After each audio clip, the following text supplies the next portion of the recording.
Hallelujah. Amen. Amen.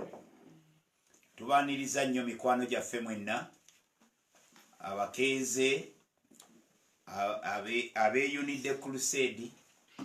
Mukama abawenyo nnyini ddala omukisa.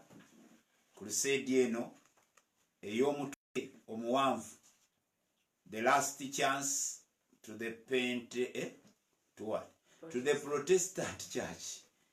Okay. Tubaniriza nnyo mwebalekeera. Susie, thank you so much for being part of the last chance. The last chance. Mwebale kujja. Mukama abawenyo nnyini ddala omukisa. Brenda, you are welcome. Thank you for sparing time and come to the crusade. Gaga Vincent tukwaniriza. Caroline, you're welcome. Divine, thank you so much. Chris, mwebale kujja mwanirize abo bonna abatuuka. Nnyo mwebalire ddala okubeera nti mudduka mbiro ne mwegatta ku crusade ng'egenda mu maaso. Okay. Olwaleero tuli ku last chance eri abaprotestant. Twatandise olunaku olwajjo ne tubaako ensonga ze twatunuulidde ne tulaba obupoto gye butandikira oba the Anglican Church gyetandikira ng'eva wakati mu revival, eva wakati mu kye tuyita reformation, eva wakati mu muliro gw'okudda obujja, eva wakati mu kwekyawa okw'ebintu ebyali ebikyamu ebingi ebyali bifumbekedde mu kanisa ey'ebiro ebyo. Yawamatuka omusajja ayitibwa Martin Luther n'avaayo, era mu kuvaayo kwe n'asalawo okuyimiriza ensonga zaali 95 ze yali ayagala ekereziya eyanukule. Emwanukule lwaki zikolebwa bwe zityo. So bwetyo ekigambo Protestant ekiva mu kigambo okuwakana oba okuwakanya ebyo ebyali ekanisa eyo gyeva newankubadde mu kutandika kwayo ebiwayi bingi nga bwe tugenda okulaba ebyavaamu ebyeyongera okubeera nga byeyoleka okuva mu reformation eyo, naye nga Protestant church they are credited for having had omuntu alina yavaayo nebendera, omuntu eyasooka okweŋŋanga ekintu ekyali ekikambwe ennyo ekitakwatwako ekitayogerwako. Eva gye tuvudde ekkanisa kye kimu ku institutions enkambwe ennyo naddala ng'omwoyo yagivuddeko. Eri so deadly esobola okukola ekintu kyonna, naye mu bukambwe obwo era Katonda buli kiseera abeerako abantu bayambaza embavu, bayambaza obumalirivu, bayambaza ekiruyi nga basobola okuyimirira. So twagala olwaleero Musumba Gerard Mukuye ali wamu naffe. Olwajjo teyasobodde, leero waali musobola omwaniriza mu ngeri y'enjawulo nga naye bw'atubuuzaako tubeere nga tweyongerayo. Hallelujah. Amen. Tubalamusizza mu linnya lya Mukama waffe Yesu. Eddoboozi bwe linaasobola tunaawangalayoko. Protestant Church eyinayo ebinenyo naye si bingi nnyo, kyokka bya mutawaana. Gamba ng'erinnya lyayo, God has never allowed any Christian to be a Protestant. Katonda tayagala kuprotestinga, tayagala kwekalakaasa. Aga tubeere bakkakkamu, tubeere bawulize, tuyigire ku Kristo. Bayibuli eyogera mu Peetero kisooka 2:21-22. Petero ekisooka 2:21 n'22. Petero ekisooka 2:21 n'olunyiriro lwa 22 atusomesezza nga atugamba, to this you were called, because Christ suffered for you, leaving you an example to follow in his steps. He committed no sin, and no deceit was found in his mouth.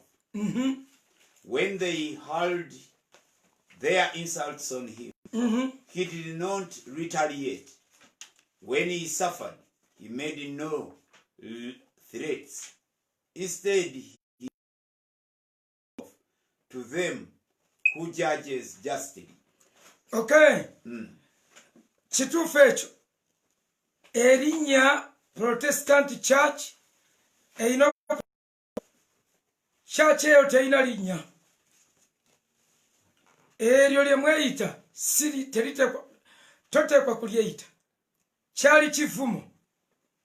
Catholic Church yabayita ba Protestants, that you protested against the Catholic Church. Nammwe ne mweyita ba Protestants. N'osigala ng'osanyukira ekyo. Si kituufu ekyo, munoonyeyo erinnya eddala. Kyaboyaana ng'aba Protestant. Mukyaboyaana. Lwaki? Temunnafuna linnya. Amannya gonna ge babayita kutoba nako. Bwe babayita Anglican, that means England, Church of England. Ate nga muli Uganda. Ng'ate muli Uganda. Mwe muva ekigambo Anglican. Tosobola kubeera Anglican. Protesting, that was long time ago. Martin Luther protested. Kati simwe n'atandika revival. Gwobeera otyo mu Protestant. Bwe mugamba nti muli bakristaayo, ekigambo bukristaayo nakyo kiba kibagobwako, kubanga kitandikira no mu bikola by'abatume. Essuula kyetugezaako baga, you don't have a name. Naye tugenda kwogera ku kigambo just ku group of people, you don't have a name. Era tewabakayana titwogedde ku ddiini gundi temuyina linnya. You can't reserve a name And register. A good name. Okay. Bikola batume 11:26. Bikola y'abatume 11 olunyiriri lwa 26 lutugambye bwe tuti nti, and when he found him, he brought him to Antioch. So for a whole year Barnabas and Saul met with the church and taught great numbers of people. The disciples were called Christians first at Antioch. Ekigambo bukristaayo kyatandikira mu Antiokia nga kitegeeza people who do like Christ. Mu lulimi lwabwe si kya luzungu, naye mu lulimi lwabwe lw'aba Antiokia nga baga Christian, meaning people who behave, who act like Christ, abantu abakola nga Kristo. Ekibuuzo, mmwe mukola nga Kristo? Kristo bw'atyo bwe yakolanga. Okay. Erinnya. Ne bwe beeyita Church of Uganda. Bwe mweyita Church of Uganda, amakulu Kenya temujja kusaba. Kubanga Kenya tewabaayo Church of Uganda. Rwanda oba toyinza kusaba. Mu Nigeria oba toyinza kusaba. Kubanga yo Church of Uganda, which is so limited. Yesu yagamba ndizimba ekkanisa yange. Kanisa yes, taga ndizimbira Uganda ekkanisa. So it cannot be Church of Uganda. It cannot be Anglican Church. It cannot be protesting. Up to now, it cannot be a Protestant. kati mu protestinga kyati against what now? Chiringa ngo kuita President Museveni omuyekera. He was once a muyekera, but now he's not a muyekera. Tetwiza ganti abayekera. Nti Bobi Wine yabeerako mu ghetto. Toyinza kati oyo kala yinza okusigala yutomanyi. Tetumanyi manyi. Ono yavayo n'atuula mu ntebe. Oyo tasobola kusigala nga omuyita muyekera. So Protestant church, bagita Protestant, because they protested against the Catholic. They protested against the Catholic Church. On 31st October 1517, Martin Luther yakwata theses chenda mutano nazitwala nazikomerera ku luggi ebiwakanyo nazitwala yazikomerera ku luggi lwa church gye bayita Wittenberg mu Germany. Ebiwakanyo chenda mu bitano yalina ensonga zavunaana Kereziya. Martin Luther n'acreatingawo gap between the Catholic Church and the Protestant Church. Protestant Church egende gala gap. Kakati Martin Luther bw'amala okukola engeri ya reformation eyo ng'amaze okuzuula ebintu bingi. Mujjukire Martin Luther ekimuleetera okunoonyereza ebyo gwali mutima. Martin Luther omutima gwalinga gumuluma. Nga ewulira obulumi kye kimuleetera okunoonyereza. Ono omuvubuka yazaalibwa nga 10 Novemba 1483. Bazadde be nga baavu, naye eggulu olunaku lumu lyali limukubye, lyali limusse. Lyali limusse, naye ne yeeyama ng'eggulu limaze okumukuba nti bw'omponya ngenda kuweereza nfuuke mu monko. Yali asoma bwalooya nga bw'olaba mukuye abaana atera okumaliriza eggulu limwegezaamu. Bwe limwegezaamu asalawo yeeyame ngenda kufuuka mu monko, ayingire ekigo. Kumbe Katonda amuwonya. Bw'amala omutaasa atandika ayingira ekigo, atandika okwetaasa, manya okusoma, okwewaayo, mu kwewaayo okungi azuula ebintu bingi ebitali bituufu. Ng'abasajja batunda intelligensiyo, batunda obutiketi, batunda obuntu nti oteeka ekinusu mu kalobo kiba tekinnatuuka wansi, nga waliwo abasonyiddwa ebibiibyo. Nga yeebuuza ebibuuzo. Why are funeral masses? Lwaki maasi z'abafu zisabibwa mwaka ku mwaka? Nga yeebuuza bwe tuba twabasabidde luli essaala ze zitaatuuse. Nga yeebuuza essaala z'abafu, prayers for the dead, lwaki tuba tubasabira nga baafa? Ng'abuuza ebibuuzo nga bino. Why does not the Pope empty the purgatory? Obanga Martin Luther yabuuza obanga purgatory gyeri lwaki Papa tagikaliza? Kubanga buli muntu yenna yatuuka ekiseera n'awangayo sente ze, purgatory n'ekalira. Lwaki Papa takaliza purgatory?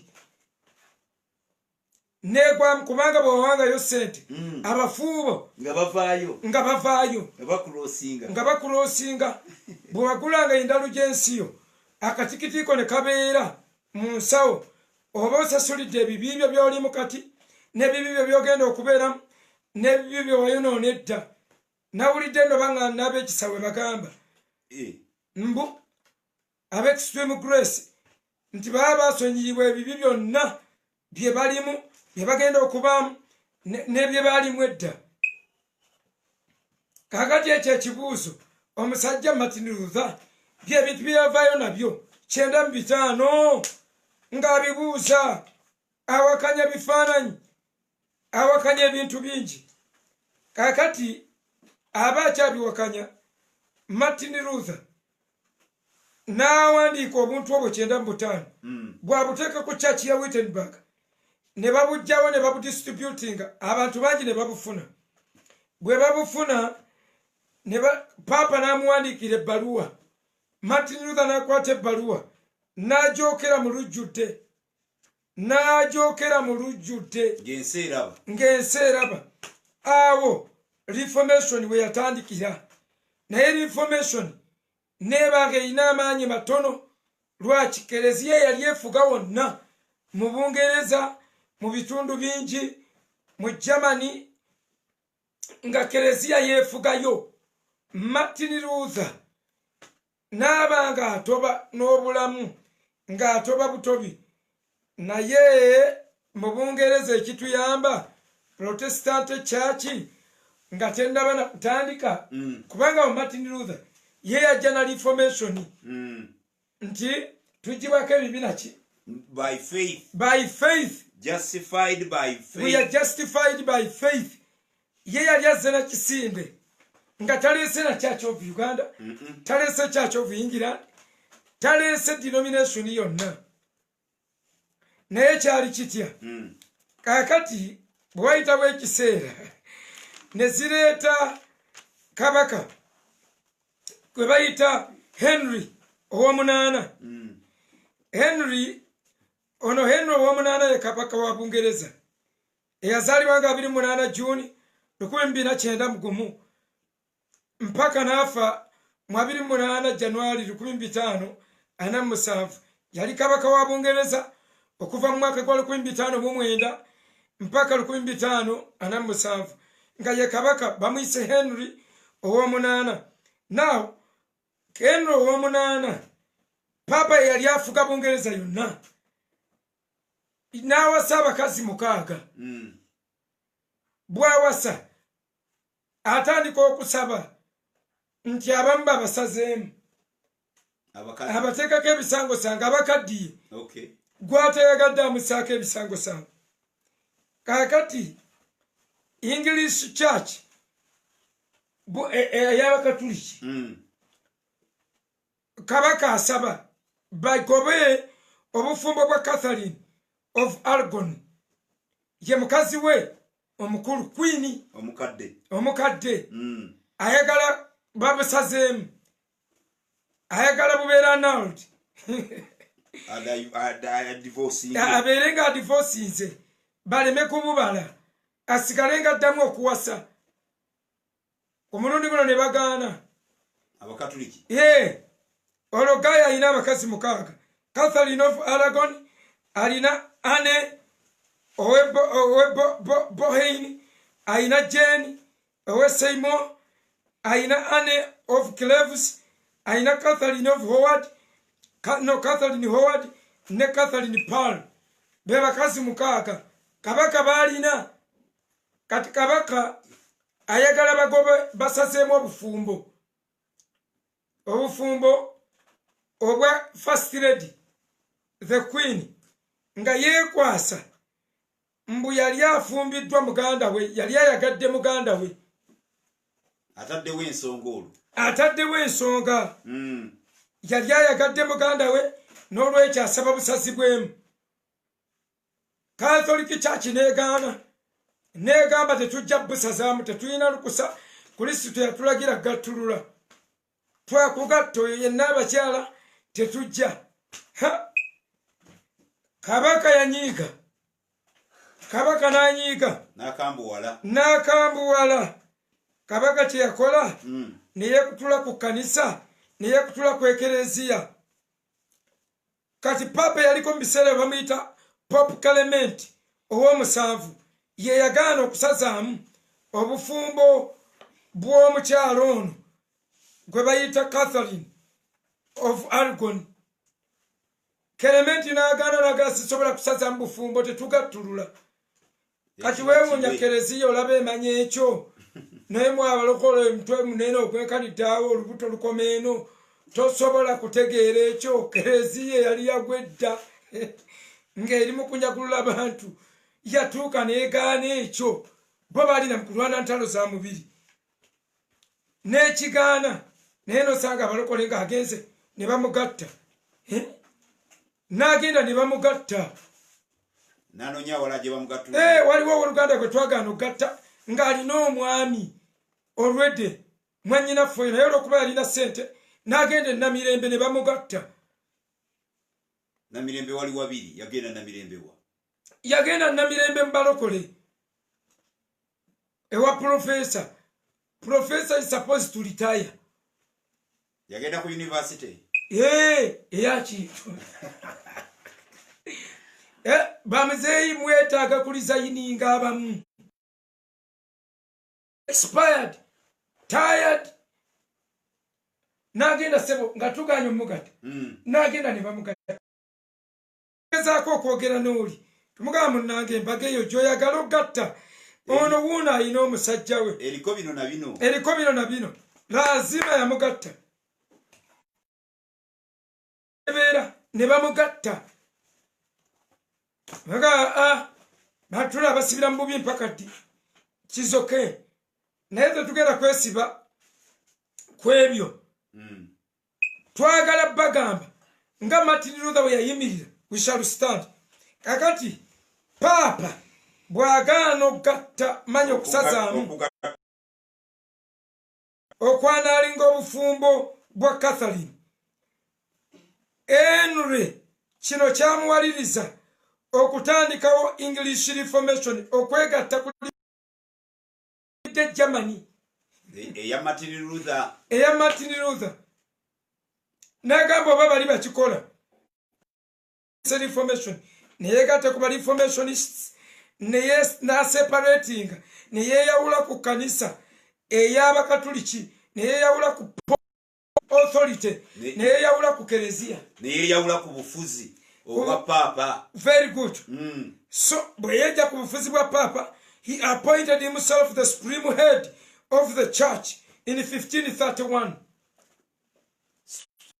Supreme head of the church. Of the Church of England in 1531. Now no longer Church of Rome, but now a Church of England. Kati nefuuka Church of England. Talondulaba. Mbalaga obuvundu kwe mutudde. Kubanga buli abapoto. Buli wotamanya yo origin. Oyinza obutamanya obutategeera kisa oba obutamanya nkulaga buvundu bwa musingi. Omusingi gwammwe gye guvudde si gwe guli ogwa Martin Luther. Anglican Church Reformationists bali balala, bali ba Germany era bo eyabwe bweddirira yafuuka Lutheran Church. Naye olw'embuluutu eyetambula Church of England yetandika agitandika baganya omugattulula yayagala kukola fujjo kereziya erigaanyi bw'erigaana n'amanya n'agamba kankole ebyange akoze Church of England naye obwa supreme head of the Church of England n'akola ne act esazaamu kereziya okubanga eyina obufuzi ebungereza kubanga bali basasulanga omusolo gwe bayita papacy tax buli mungereza nga bagusasula mu Bungereza ne Wales. Kati basebo ne banyabo bwekyo bwe kibala okubaawo nga amaze okwapointing himself as the head of the Church of England. Eyo title nebeera introduced mu 1531. Title nejja empya Supreme Head of the Church of England. That title was Henry owomunana n'atondeka title. So kwegamba okwawukana kwa Bungereza politically from Rome n'okwawukana kwa Martin Luther from the Catholic Church. They are two different things. Okay. On ensonga ze zimutandisa Church of England. Baganya omugattulula. Marital issues. Ayagala kumenya teeka lya kanisa. Teeka lya kereziya. Kakati awamba ebintu byonna ebyali mu Bungereza ebya kereziya all assets of the Catholic Church in England and the Wales byonna n'abiwamba. Protestant yasooka kakati ya protestinga. Of course, politically na religiously though falsely. Falsely religiously. Na protestinga. Bwamala okuprotestinga. Abye ebintu byonna ebya kereziya. Kereziya agizaako mu bwavu. Empalana netandikiraawo. Ndaba omuliro. Empalana etandikiraawo. Nga abakatuliki bwe bayina no. Bali abayina great what? Great disappointment.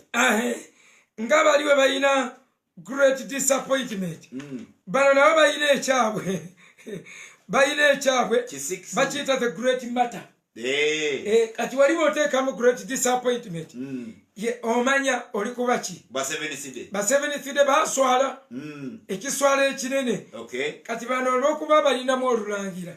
Ekyabe bakiyita the great matter. Ensonga enkulu. Ekivuddeko obuzibu. Mukazi. Naye omukazi azze atabula ensi. Mukazi. Abakazi bazze batabula ekintu. Mukazi yatabula n'aleeta Ellen White yatabula. N'akikola. Mani omulala.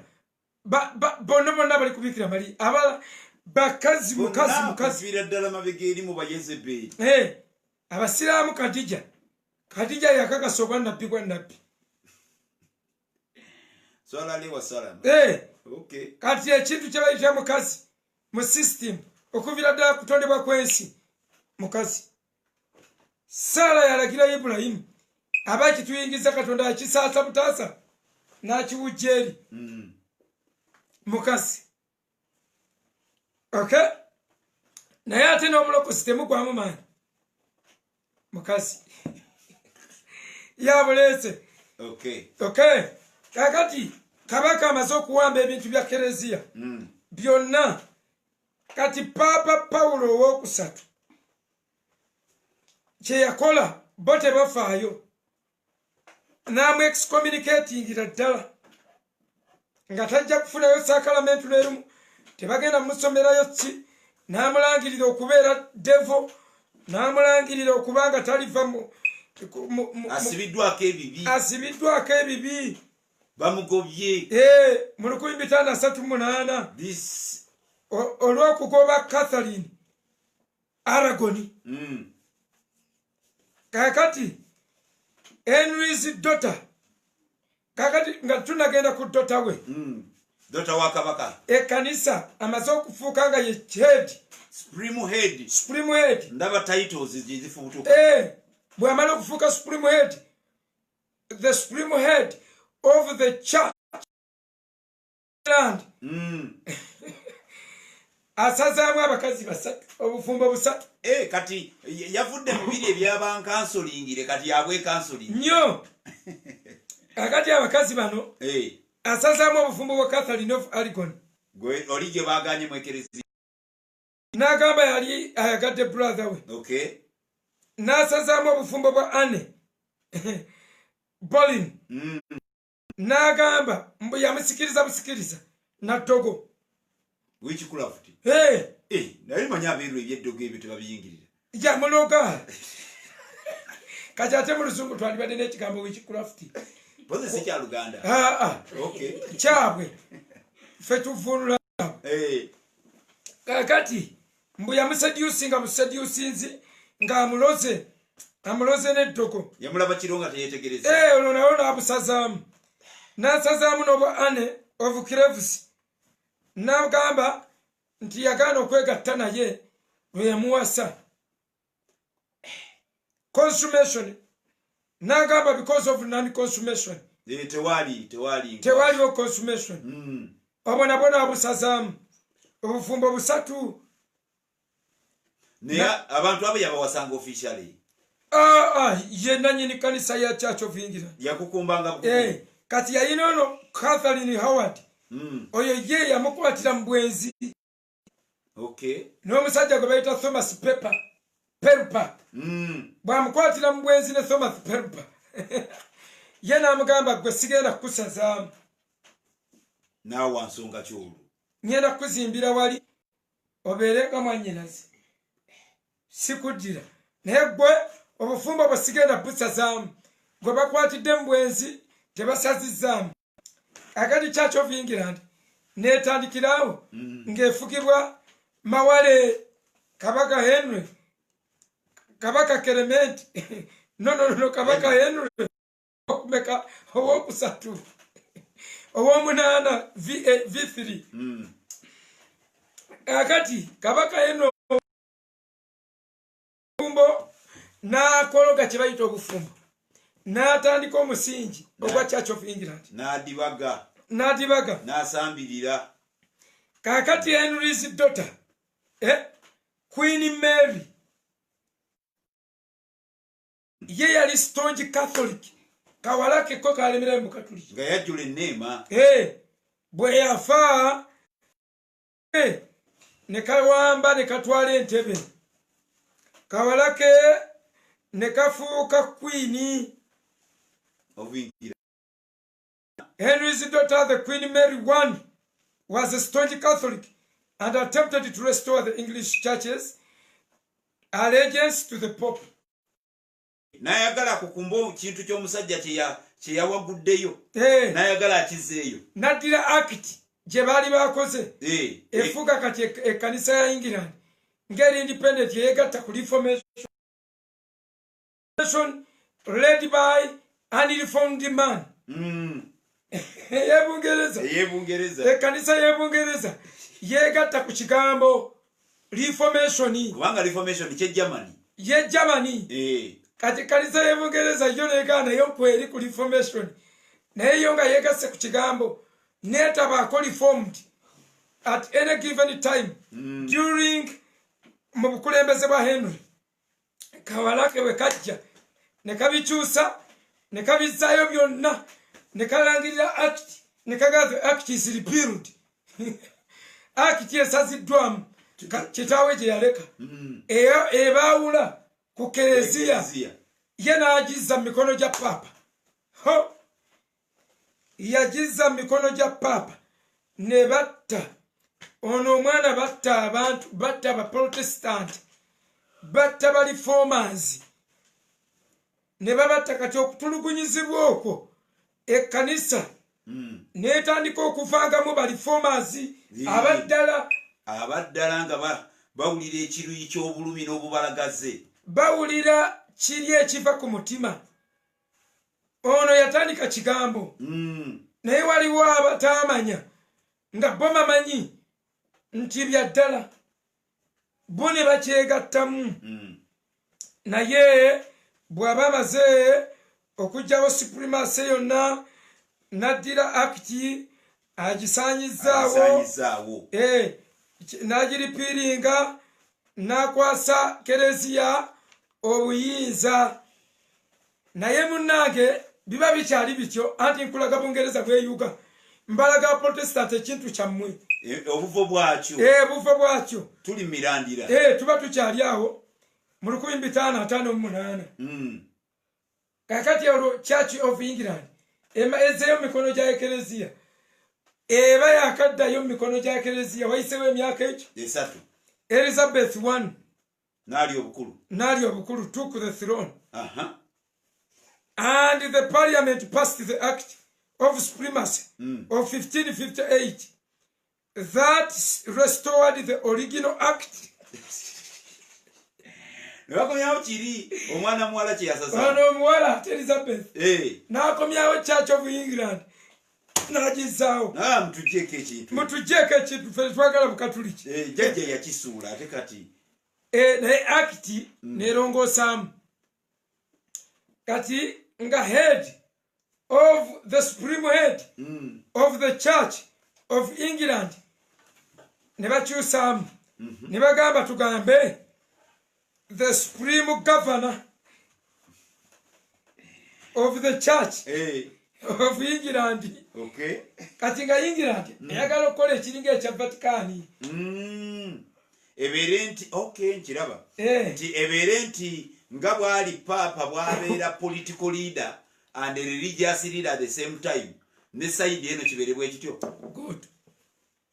So the new title, the Supreme Governor of the Church, was given to the Queen.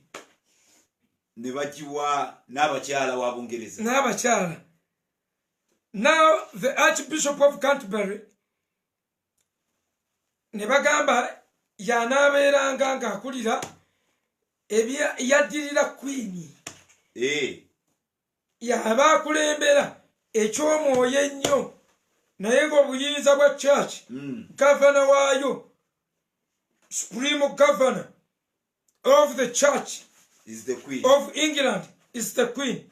So ono bamutaddeyo asoma misa, Archbishop asome misa agaba amasakala mengi, otyo kukola bitundu, kuyigiriza sala, kusaako mikono, bawandika ennyimba, kuwandiika, kugoberera, kukola general prayers, organizing as Mothers Union, otyo Mothers Union. Kati balina gye bayita accepted prayer, general prayer. Yonna inakuba mpandiike. Okay. So ne batandika okuteekawo ekitiibwa ekya Archbishop of Canterbury. Naye leadership n'ekyukamu. Nga leadership ayina kufuga diocese eya Canterbury. Nga tekiringa eky'Abatuliki. Okay. Nti ate oli afuga eri, afuga ne mu Uganda. So kati ono ne babeera nti senga ekkanisa eya Church of England ekola branch ne creatinga kye tuyita diocese, amatwala ago gebeerinako obuyinza. Church ya Uganda eyina obuyinza okwerondera bishop. Church ya Ethiopia eyina obuyinza okwerondera era bishop abamunene. Ekitali mu ekereziya Cardinali bamulondera side eri, wali eri kifeeri papa asiimye. Enjawulo awo mu leadership ndowooza ogirabaawo. Era kati agikulembera bamuyita Justin Welby oba Welby Wilbur WELBY. Kati yagikulira sentamu beesimbawo ne sentamu. Munna Uganda. Naye nga bamanyi era okubba akalulu ne batubba. Judge of Uganda ne bagibba. Sentamu yalina all qualifications ez'okufuuka arch ow'ekkanisa ya England. Naye obusosoze ne basosola ne mu kyaki mwebuli. Kaakati nefuuka Church of England olw'okuba kyatandikira mu bulimba, kyatandikira mu bintu ebitaliimu, si mu mutima ogw'okukoowa n'okwagala ebintu bya Katonda. The first supreme leader of the Protestant Church, polygamist. Alina abakazi nkuyanja asazaamu akola effujjo, yakola effujjo eritogerekeka. Kati olw'okukola effujjo bino byonna Church of England nekkiriza yonna babeere Church of Uganda, Church of Kenya. Erinnya nga lyabula. Kati Protestant Church ne zivaamu bwe zaatuuka mu America ne zivaamu bungi nnyo. Obupulanki obulala tugenda kubawa teweraliikirira. Tugenda kutuuka ku byemutegeera bino bya wagguluko. Bino bya wagguluko, naye obutambi buno tubukola n'abaana abaliddako oba naawe kennyini nga weeyongeddeko kko okwongera okumanya. Kakati tusoma mu ekitabo kye bayita The Handbook of Denominations. The Handbook of Denominations by Frank S. Mead. The Handbook of Denominations, second revised edition by Frank S. Mead, M-E-A-D. Kati kino kye kitabo ekimu ku bitabo bye nasomyeko. Njagala nnyo hard copies. Kakati ojja genda ku page 186 mwabasobola okidawunirodinga olabe obutundu obulala bwe byatuuka mu America obwekutulako obungi ennyo nga buva mu eno Reformation Protestant Episcopal Church ojja kusanga mu Reformed Church in America, Christian Reformed Church, Hungarian Reformed Church in America, Netherlands Reformed Congregations, Protestant Reformed Churches of America, ne mubeera mu bungi nnyo Reformed Episcopal bungi obwava mu Protestant United Protestant Churches bungi nnyo obwayingirawo naye ng'ate doctrine tebazikyusiza. Okay, Martin Luther bye yali avunaana. Martin Luther bye yali avunaana n'ekyo yakivunaana nga obukulembeze nga babuwa omuntu atagwanira nga takolifayinga. Church of England netandika okugatta abasiyazi, netandika okugira ebyebisiyaga, naye yo negamba ejja kuwasa, tejja kubanga Catholic, naye era wadde babakkiriza okuwasa. Church of England manya netandika okuliprimandinganga ebisiyaga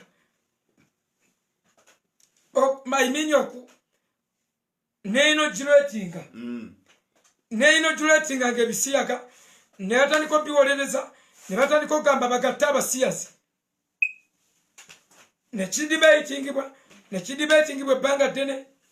Church of Uganda, we credit you for that.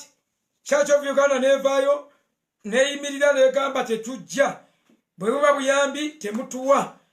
After all, buli kanisa yonna ekulembera Queen eyina independence, eyina autonomous power, ne balangirira ebisiyaga leero church y'Obungereza esobola okugatta abasiyazi, ekkirizibwa okugatta abasiyazi wadde nga ebisiyaga Bayibuli yabigaana. Bayibuli tekkiriza bisiyaga.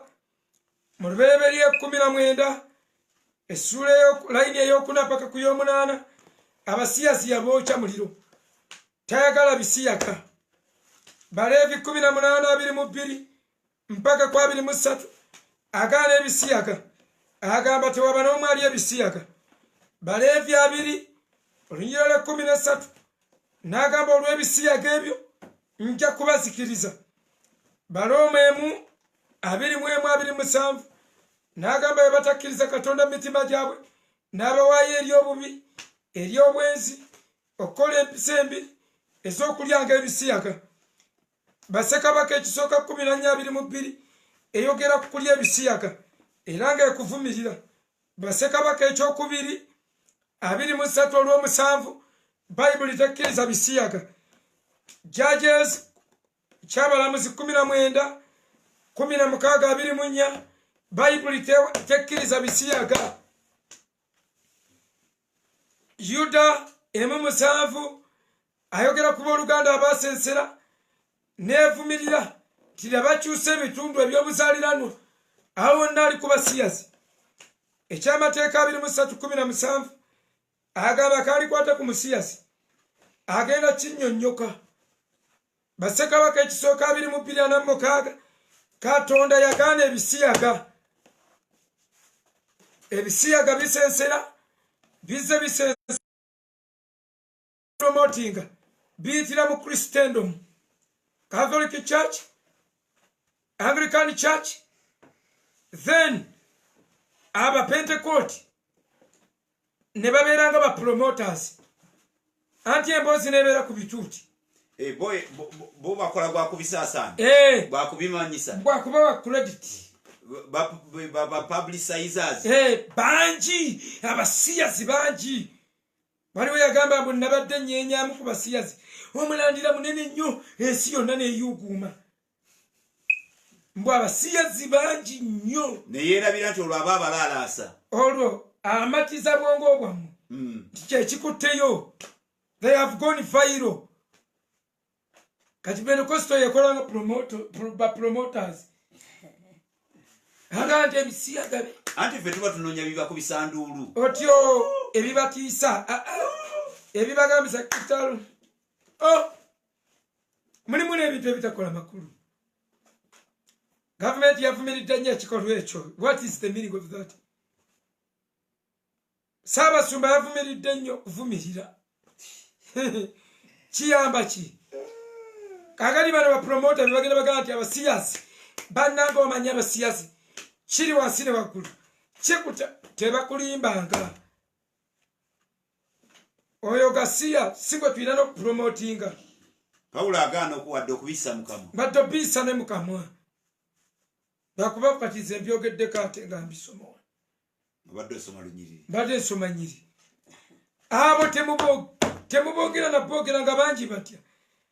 Kubanga mwaba promoting omanyi promotion endala. Buli afuna sente nga bagaza abisiyaga. Bamutadde mu kashi. Amakulu nti abasiyazi nti azifa okusiyaga it is a mine. Kirombe kya golodi. Kirombe kya gold. Genda obuuza abasiramu abanaaza emirambo. Oba baali bakamuddeko omulambo ne guvaamu sente. Bamukamula obubi ne buyitawo. Naye twafubutukangayo wadde 13. Kati mwe mugamba abasiyazi sente abasiyazi balina sente nga batunda ki kye babagyeyo. So excuse me, don't promote them indirectly. Ffe tuba tubalaba mubaveeko ba promoting indirectly. Kakati Church of England ng'ekyetwala ng'entukuvu nayo ng'ekyetwala wano mu Uganda okimanyi balwanako n'abakatuliki. Balwana olutalo kulama lungi ne beekuba naye nga bonna bagamba abakristaayo. Naye ebyo biva ku ki? Empalana eyeeva eri Bungereza. Ziva entalo ziva eri. Era mbabuulira empalana eyo eyo empalana ekyalina political influence mu byobufuzi ebyakolonizi za Bungereza. Colonial masters. Ekyo mbabuulidde. Kituufu. Ekyo nkibabuulidde. However, keep trying. Keep trying. Keep trying. But Britain, the government of Britain, okuvaleyawa ono nazaayo kiri. N'abizza mu Catholic. Ye kengera Catholic Church. Taking over any colony of Britain. Kino manyi mugenda kunkyawa. Naye temutya. Temukitya. Nze nange sigenda pabulya kibiina kyange. Kyowagira. Nze naye siri wa movement. At least ekyo kimanyi. Naye sigenda pabulira kibiina kyange. Nze ndi wa PPP. Sijja pabulya kibiina kyange. Lwakuba president wange ku luno ye tagenda kujja. Oba onosonga we yasonze. Simanyi naye nga president wange tagenda kujja naye mbagamba ntya siri munnabyabufuzi nyazi such. However, I am political awake. Ndi mulabufu, ndi musomi, ngoberera, manyi. Naye mbabuulira waliwo ekintu kye mutaliraba mpaka nga mutandise okusoma ebitabo. Waliwo bye mutalitegeera naka. Bungereza eyina influence nene mu byobufuzi bya kolonizi zaayo. Of who becomes a president of any of their colony. Ekisookera ddala you must not be a Catholic. Awo bafiirawo. Nkugambye bw'oba obadde mu Katuliki ne bakubba obululu n'owaaba ne bw'oba ogusinze Bungereza egamba muteese. Ate nga be bagulamula kuba be bali mu makooti. Ati muteese mugaba n'obuyinza. Eyo gye bayita Bungereza. However, keep trying. Naye Bungereza tekyatwala kintu kyonna for granted. Nti Idi Amin mbwe omusiraamu afuga eggwanga lino. koloni ya Bungereza tikubanga yawangudde akalulu kubanga yawangudde akalulu eteekawo chaos okujjako nga balina kye babaze kye bagenda omuyisaamu. So ladies and gentlemen, you may not see this. I'm not weakening your thoughts. Try, but Protestantism, whether declared or not declared, is the state religion. Kuyeka choyogera ngani constitution ya Uganda egamba etya tota wana freedom of worship. However, keep trying. Naye ngolesa omudali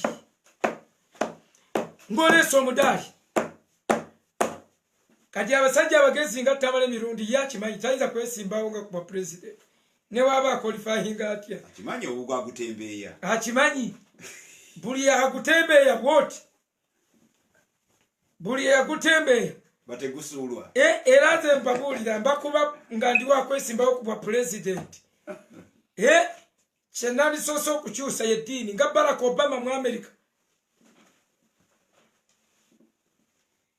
kyenandisookeddeko okukyusa nga tonnakyusa kereziya keep trying naye nga Bungereza ekyali mu 5 superpowers nga bakyali wamu na America bwe bati nga bassa kimu. Kambaleke tutambula olugendo lw'abapoto kati Protestant church yavaamu bayivalists abalala bangi nnyo abagireeta mu kukobulamu neefuuka ennamu.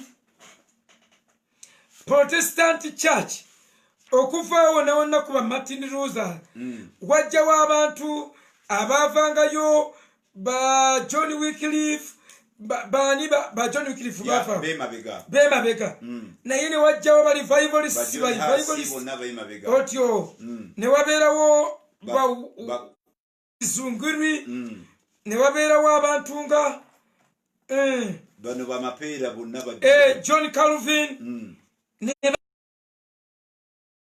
John Calvin, they were all revivalists.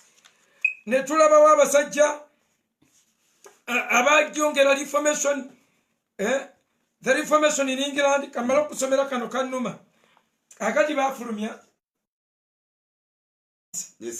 akali ka statement kakano at the beginning of the 16th century, nti ku ntandikwa y'ekyasa eky'ekumi despite the preaching of Wycliffe, ng'ogyeko enjiri nga Wycliffe bwe yagibuulira 150 years earlier, emyaka 15 nga giyise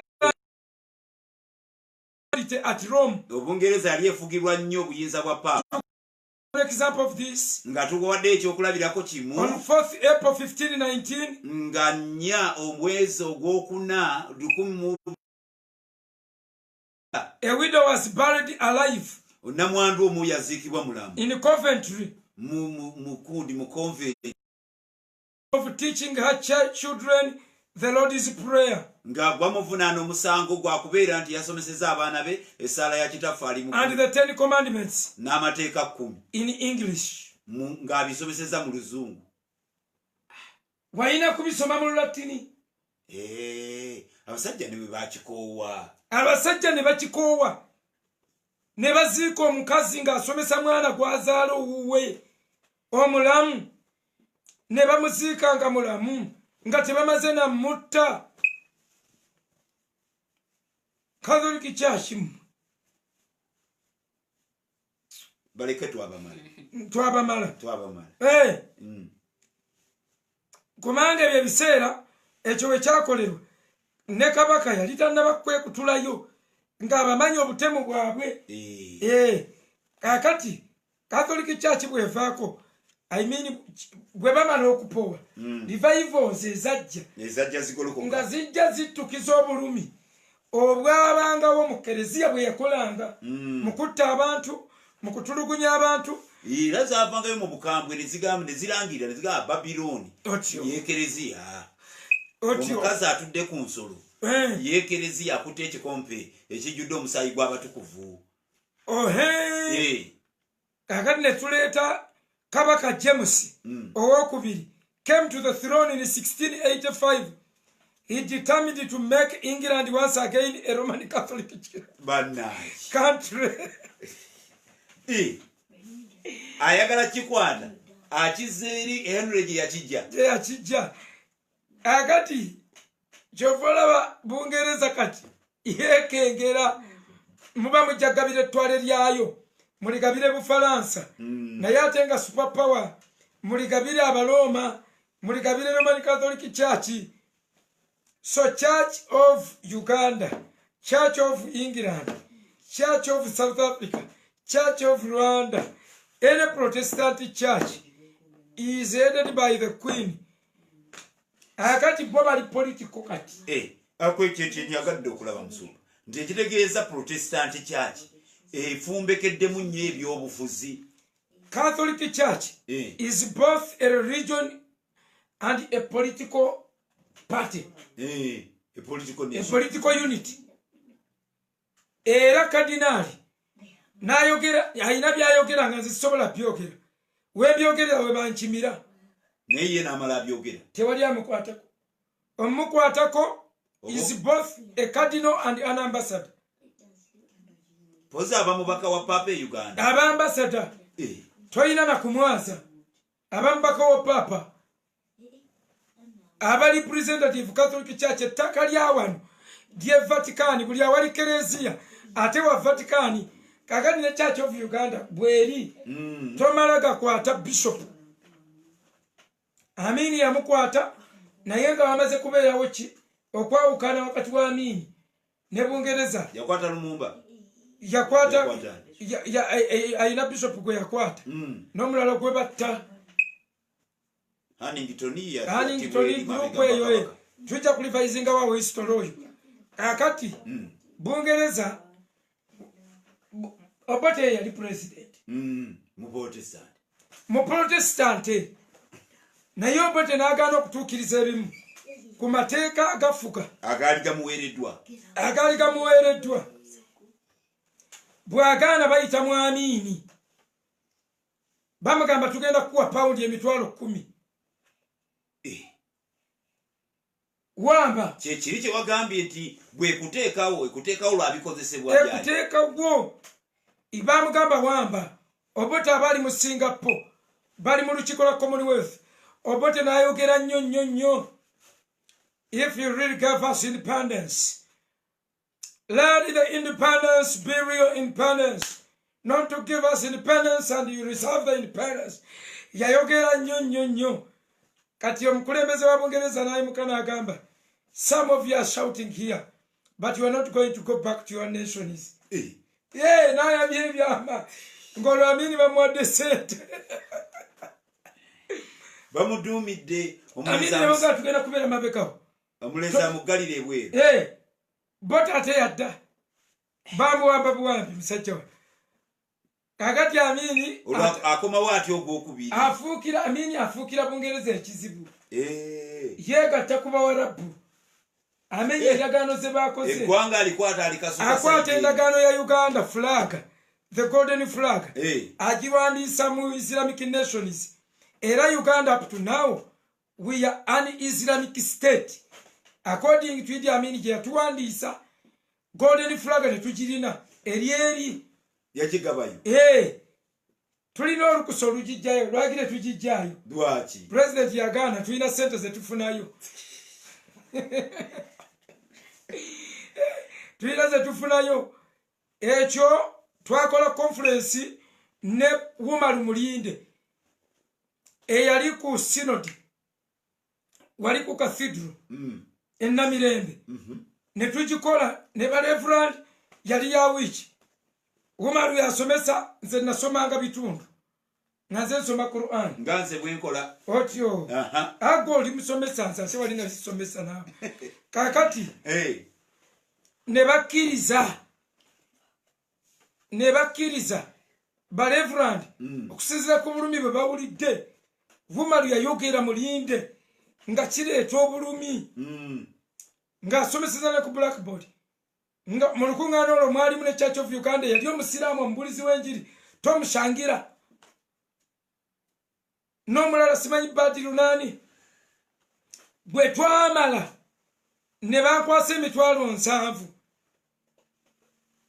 Namirembe nenkwasa emitwalo 7 ngende ngula ebitabo nga Church of Uganda emaliridde okubuulira enjiri abasiraamu nga bakutte omuliro ne beerondamu n'olukiiko olugende wa president ajjeyo fulaga kayali bwe yatuuka eri state house eyo gy'olaba erina entiisa yaayo bwe batuuka eri president ate yeyabuulira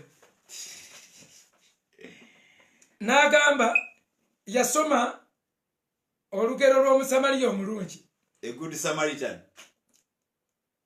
nti yasanga gwe bakubya ebiwundu mbu kabona namuyitako omuleevi namwebalama naye ne zireeta omusamaliya atagwanira n'amuyamba n'abagamba buwarabu yetuyambye sente zetufuna ziri bwe ziti bungereza teziri ye musamaliya omulungi oliye musamaliya omulungi n'agamba mukolere ku bayibuli baavaayo balokose ngejeri bagibasimuteemabuulire yawuze enamba president baavaayo balokose tulindira kati waliwo awo omukyala mukwano gwaffe ye representative wa White House mu Church of Uganda eri gavumenti owa White House owa State House White House anti White House ye muzungu White House ya America kati bunga America ne bungereza basachi kati mutwale nabo bayira gwe bateekayo ngo kyeka embassies ne yabapoto ebyafaayo bino mubifaako nga babijjawa naawe kakati omukyalo oyo mukwano gwaffe era ali mukwano gwange nnyo emisumba kyakulaga nga tugenda nga tumanyi n'okubeerayo ng'oyiza n'okusulayo etusiibayo nga wali tuyingira buyingizi recently ebbanga si ppanvu nnyo so njagala bagamba nti Church of Uganda yajjamu Church of England mwajjamu abantu abagezi abajja ne revival abaleeta revival abaleeta ba John Wesley baweziri Howell Harris ne bagolokoka ba Pentesilin Williams abo bonna ne baleetamu ekintu ekyenjawulo abaana ne batandika okunoonya Mukama mu 19th century ne mu 20th century William Carey abona ne bagolokoka David Livingstone ne batandika okutambuza enjiri ba missionary societies ne zitandika bwe zaatandika ne zibuna baana ne batambuza enjiri England netambuza enjiri basebo ne banyabo Church ezi ne zifunamu ku bulamu ng'omuntu bamusomeseza nga asobola n'okufiirira eddiini ye as a church ne wabeera revival eyaddala ne wabeerawo ko revival ebyaddala kakati revival eyo gweggwa Church of Uganda bwe baaba entufuna obwetwaze Church of Uganda neetandika okunnyogoga nga teyogeza bulungi buyinza eyogerera embeggerera ng'erembeggerera naye ne zireeta revival yafubutuka Rwanda yajja n'omusajja nja kubuuza mukwano gwange bishop wa Busoga diocese ntera okusulayo nga ngeze eyo mu Busoga is my friend omwami omukwano gwange nnyo alina church history wa party eyo okuvaawo kati ne bajja ne reformation eyaffe ne baleeta okulokoka mu 1962 independence awo weeri tufunye independence naye waliwo abalala abazze nga babuulira enjiri awo ng'etambula kibakiva ebulalayo enjiri etambudde Church of Uganda nekwata ng'eri ku muliro ng'okulokoka yensonga enkulu nimuvaamu okwekanga mufuusemu abantu baivalivolisi ab'enjawulo. Church of Uganda n'enyogoga balivivolisi bwe baafa Church of Uganda n'enyogoga netandika kwetaba mikolo. Church of Uganda netandika kukola bya kuziika bafu obukulembeze netandika kuvugana ne Catholic Church. Onakola kino ngera bw'obiraba nti olina abatukuvu bo nange nina abange bamatazi ne babagabana. Ababo bafiiridde Namirembe abange ne bafiirako wali maaso. Bwazimba Mapeera nono nazimba wali Church House ku speed. Tondeka ebyo si bibi. Batambulira awo bonna ne badda mu projects masomero. Taito bwe zaaluma bano nabo ne baluma ezaabwe ne bayiiya ebitiibwa ebitali mu Bayibuli bye tutamanyanga nako bingi. Gini Arch Chaplain nga balina ebintu bye banyigamu head of late kati nga tebiriimu muno ne batandika okwegamba nti abaana abato babatizibwa esakalamentu lya baptism dirire eriva erimu ekereziya bagoba amasakalamentu ga kereziya 7. Anti ekereziya yerina 7. Anti kati kabaka yali agobye. Kabaka oli Henry n'alekawo amasakalamentu 2 asobola okuwasa ku musanvu yatwalako 2 eri obufumbo teyalireeta limukwate yali balekera n'abalekera esakalamentu n'aleeta 2 Church of England nga ina amasakalamentu 2. Erisooka kubatiza, eryokubiri Eucharist kusembera. Omukaka ngayagala kusembera. Ati eryokuwasa n'atalireeta ayagala kujja ku mmeeza ya Mukama. Naye revival bwe zajja Church of Uganda Church of England eri revived nereetamu amasakalamentu amalala ng'erya nga kkulu kati confirmation nayo neddayo n'eryembulesinga ey'Uganda eriyina negaana Church of Uganda ne Church of England negaana ebitabo ebimu lost books kakati Catholic Church ng'eyina extra 7 books zegata ku 6 nezituuma extra canonical books. Yo nebeera n'ebitabo 7 mu 2 66 plus yes 72 73 adize tikyaba kubala kakati ebitabo ebyo bo Catholic Church balina 73 balina ebitabo bingi okumanya kutono bayongeza ku bitabo bya Bayibuli. Protestant Church nesigaza 66 books. Tugenda okwetegereza Protestant Church gap balivalivalisi gye balekawo engeri gye bayawulamu ekintu ekyo nekintu okujja obujja Church n'ekigattawo nekigenda ng'ate kikomawo.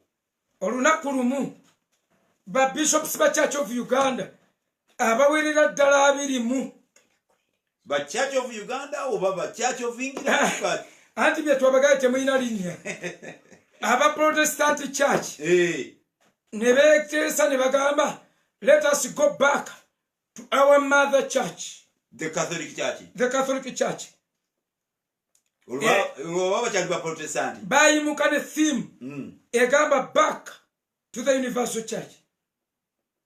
Ne baddayo ne bakazi baabwe papa n'abaaniriza era n'abakkiriza okuwasa ate obakkiriza bazze n'abaabwe n'abakkiriza bakolenga service ne bakazi baabwe. Ekyo nno ne kireeta okwegugunga kungi mu kereziya. Bamusala bonna nga bagana naffe tuwase tuli wano twaka. Bamusala ne bajjayo obujulizi nga mwabasiyaga kokko kakati ekintu ekyo ba Church of Uganda manya Church of England Protestant Church ne bakulozinga kati leero bwabayo okutambuza omusalaba mikolo jaeri gy'abakatuliki n'abaprotestant batambuza ekkubo ly'omusalaba tebaateri kufuna rozale sapuli tebajambale era balina ebintu kati bingi bye bagatta ne kereziya emijiji kusoma emijiji eno tukuyita kusibwako mikono esaala ezisomebwa ezitambula obutambuzi nga bonna mwena mwina kusoma ebyo okubanga toyagala tewali wadde kale kati waliwo information naye enyimba z'enjatula nnungi naye olusi Katonda ayagala oluyimba olujja muyimbire Mukama oluyimba olujja n'okuyimba ennyimba nga tozikwata mu mutwe every time bwetyo bwe twabanga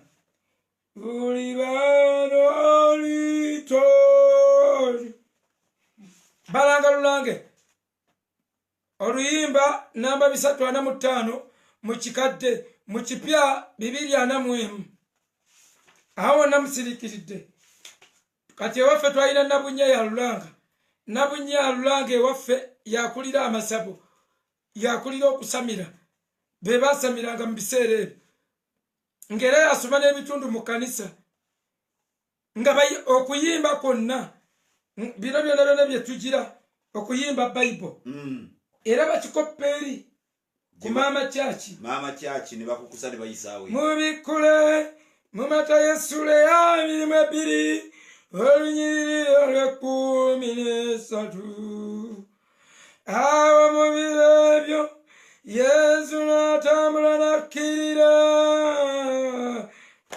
ne babikako kati enkola eyo bagikoppa eri ekyo ekyokuwangaala ekyo n'abasiraamu abo eri biveeyo bwe bityo mu Middle East Roma kubanga okusoma kwabanga kuzibu ebyo ebiro kati abagundi bana abalatini nga tebamanyi kusoma ogenda ogatula mpola awo Yesu bwe bityo kati gye babijja naye tugende mu maaso tugambe bwe tuti baganda bange abaprotestant ebinenyo byammwe si byebingi ennyo okwekanya eby'Abadiventi. Abadiventi y'emu ku ddiini ezisinga obufu ng'ogyeko obusiraamu kubanga obusiraamu si na ddiini kikikyo bayeekera Abadiventi ng'ogyeko obusiraamu ye ddiini esinga obufu ne kuddako obukatuliki businga obwadiventi obufu anti ono aya zakkanga busi omwadiventi mufu nnyo zakkanga busi bw'ovanga ku muntu azze ng'alimba ensi enkomerero ne mutomera ovanga ku muntu akugamba mbu sitaani yeyeetikka ebibi omusiraamu tayiza nakyogera ekyo oyo aba mutemu. Abadiventi bagamba Yesu si yeyeetikka ebibi byaffe mbu sitaani yeyeetikka ebibi byaffe. Gwe buuza Abadiventi bokka abalina okumanya ebyo bano ababulijjo bano bamummere tulya ku kyaki abo tobibabuuza talina kyamanyi. Ellen G. White agamba sitaani yeyeetikka ebibi byaffe oyo aba mubi nnyo okusinga omukatuliki. Omukatuliki tayinza kyogera tasobola. Ovanga ku Mwadiventi alaga Kristo ng'omunafu ennyo saddaaka agitwala juzi mu 1840 govanga ku bantu abeeyita mbu be bali emitwalo 14 mu 14 mbubobe bali babi nnyo bobe baliko akabonero ka Katonda be balika govanga ku muntu aga nti omwoyo gw'obunnabbi gwe mwoyo gwa Ellen G. White nga Bayibuli egamba omwoyo gw'obunnabbi ye Kristo. Abo bafenako omuntu atakkiriza mu Bayibuli mu bizibu nnyo nga jjamu sabiiti yokka nga lyeteeka lyokka lyalabamu kati abo si be tuliko kale basebo ne banyabo obudde butugasa twogere kukubatiza budduse obudde bwaffe budduse okubatiza twali kukutenkeera tugenda ekya kwogera kukubatiza bijja bitya bisomoka bitya okubeera abantu be baawe ekiragiro nti mugende mubuulire enjiri amawanga gonna buli akkiriza abatizibwe okuba nti kati obuzi buyika mu kyenyi kyabawere twagala twogere kukubatiza ku nzikiriza ya niiki ku quota system byonna biri mu baprotestanti tubyogereko n'engeri y'okunywa omwenge engeri gye mutwitingamu abakristaayo bammwe engeri gye mubuulira enjiri nga si yakulokoka tujja gyetaaga waliwo enjiri nga y'obulira bulizi n'olekaawo toyise balokose naye byonna mugenda kubitubuulira olunaku lw'enkya enkya lw'olwokutaano kale katubazingeko olunaku lw'enkya mukama abatuweere nnyo omukisa mwebale nnyo aba Church of Uganda temunkyawa Church of Uganda entegekera olukuŋŋaana buli mwaka ku lutikko mu Busoga tumanyi ogenda mu lukuŋŋaana olwo buli mwaka mu Busoga waggulu ku lutikko ya Bishop mutumidde bannange mumugambe tankyawa mumubuulira nti n'abeewange nabakutteko nalese banyiise kati Bishop wa Church of Uganda mukwano gwange God bless you I still love you bino tubitereeze bwe bijja okutereera tujja kulaba ebintu bingi ddala mwabatizibwa bw'oba tobatiziddwa ogenda mu ggulu mwajjula omwoyo omutukuvu kubanga okubatiza tugenda kutwale ku mwoyo omutukuvu Church of Uganda position yaayo ki ku mwoyo omutukuvu Church of Uganda twagala giraba gikeberamu enkyako kokka abatamiivu bammwe bemuwa obukulu kiki ekigenda mu maaso abanene be mutuuzizza mu kanisa zammwe mwina kye mubagamba oba kutiribira oba temukirina President asabira wammwe madamu asabira wammwe wadde abalokole bamwetungako naye Katonda Pentecost nga yeesibye ku muntu omupentecost banyabo state kundi house balokole nze manyi dota yayina kyaki empentecost naye buli omu gwe balaba mulokole buli omu gwe balaba mulokole buli omu gwe balaba mulokole bantu bakana balaga si balokole muba muli awo nga bagenze banabye mukayika muba muli awo nga mulengera asoba ava musabo muba muli awo muneesiba ku bantu munaatuusaawa mulokoke byammwe so mujja tubuulira abanene abasabira gye musabira mubagamba ki eyo yenjiri Church of Uganda gye mulina okubuulira okubeera mu kanisa nga muli awo mwetaddeko abakundu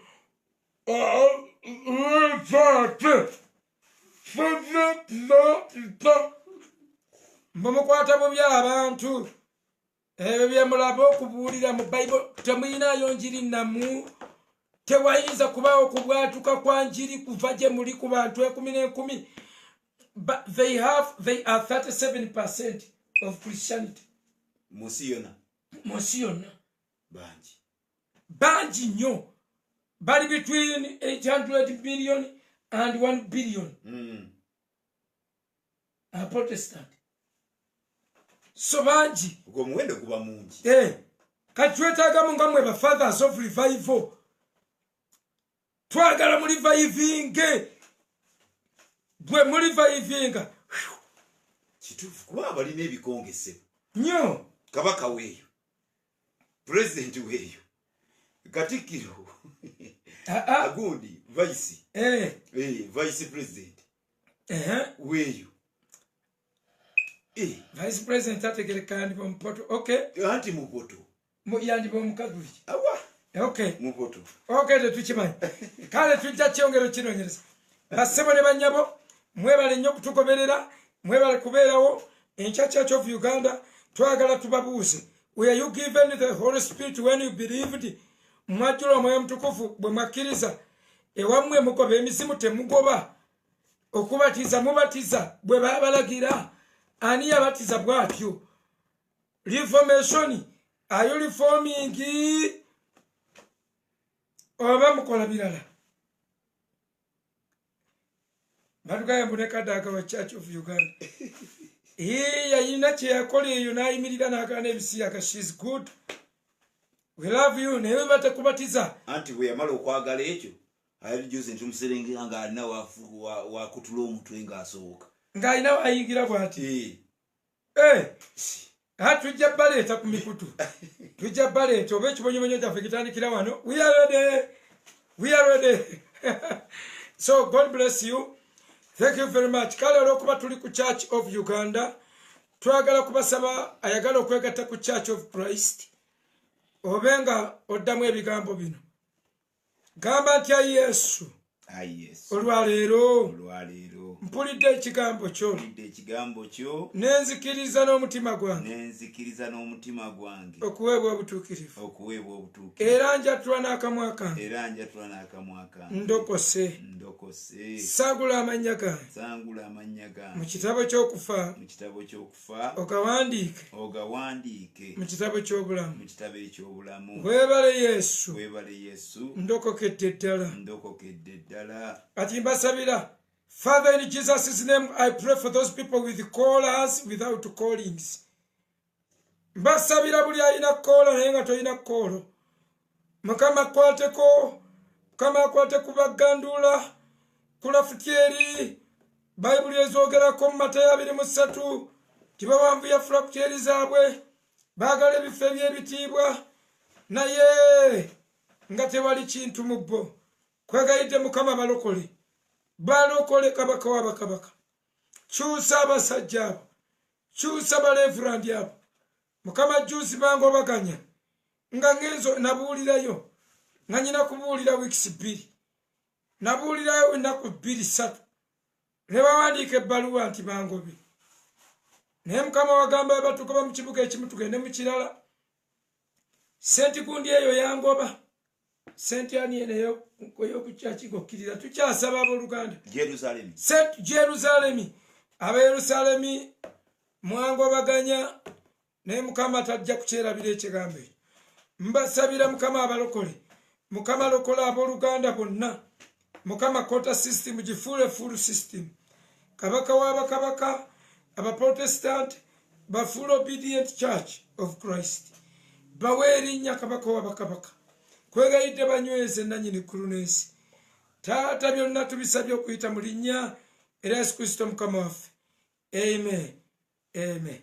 Enkya tugenda kusinkana mutubuulire. Mutuula kungo Muprotestant. Abana bonna mwafuuka basiraamu. Mujja tubuulira. God bless you so much. Amen. Amen.